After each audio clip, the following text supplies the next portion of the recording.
സങ്കീർത്തനം 4-ാം അധ്യായം 1 മുതൽ 8 വരെയുള്ള വാക്യങ്ങൾ.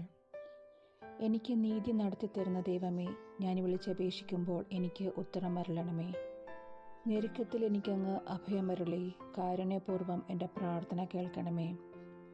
മാനവരെ, എത്രനാൾ നിങ്ങൾ എൻ്റെ അഭിമാനത്തിന് ക്ഷതമേൽപ്പിക്കും? എത്രനാൾ നിങ്ങൾ പൊള്ളവാക്കുകളിൽ രസിച്ചു വ്യാജമന്വേഷിക്കും? കർത്താവ് നീതിമാന്മാരെ തനിക്കായി തിരഞ്ഞെടുത്തിരിക്കുന്നുവെന്ന് അറിഞ്ഞുകൊള്ളുവിൻ.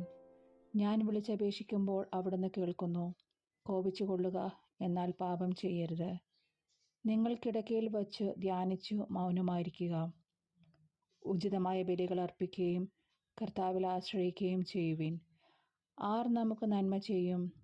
കർത്താവെ, അങ്ങയുടെ മുഖകാന്തി ഞങ്ങളുടെ മേൽ പ്രകാശിപ്പിക്കണമേ എന്ന് പലരും പറയാറുണ്ട്. ധാന്യത്തിൻ്റെയും വീഞ്ഞിൻ്റെയും സമൃദ്ധിയിൽ അവർക്കുണ്ടായതിലേറെ ആനന്ദം എൻ്റെ ഹൃദയത്തിൽ അങ്ങ് നിക്ഷേപിച്ചിരിക്കുന്നു. ഞാൻ പ്രശാന്തമായി കിടന്നുറങ്ങും. എന്തെന്നാൽ കർത്താവെ, അങ്ങ് തന്നെയാണ് എനിക്ക് സുരക്ഷിതത്വം നൽകുന്നത്.